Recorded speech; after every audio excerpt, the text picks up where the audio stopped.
పల్నాడు జిల్లా చిలకలూరిపేటలోని శ్రీ పద్మావతి గోదా సమేత శ్రీ కళ్యాణ వెంకటేశ్వర స్వామి వారి బ్రహ్మోత్సవాలు జనవరి 23 నుండి 29 వరకు దేవస్థానంలో వైభవంగా నిర్వహించనున్నట్లు దేవస్థానం కమిటీ అధ్యక్షులు డాక్టర్ సురేష్ కుమార్ తెలిపారు. చిలకలూరిపేటలో మొట్టమొదటిసారి జరుగుతున్న ఈ బ్రహ్మోత్సవాలు కన్నుల పండుగల రమణీయంగా కమనీయంగా నిర్వహిస్తామని సురేష్ కుమార్ పేర్కొన్నారు.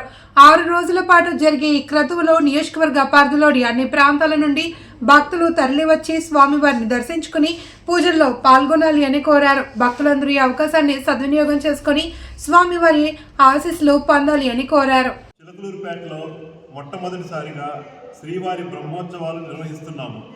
చిలకలూరుపేటలో శ్రీ వెంకటేశ్వర స్వామి ఆర్యవైశ్య కళ్యాణ మండపం ఆవరణలో వేంచేసి ఉన్న శ్రీ పద్మావతి గోదా సమేత శ్రీ కళ్యాణ వెంకటేశ్వర స్వామి దేవస్థానంలో శ్రీ వెంకటేశ్వర స్వామి వారి బ్రహ్మోత్సవాలు ఈ నెల 23 అనగా శుక్రవారం నుండి 29వ తారీఖు అనగా గురువారం వరకు జరుగుతున్నాయి.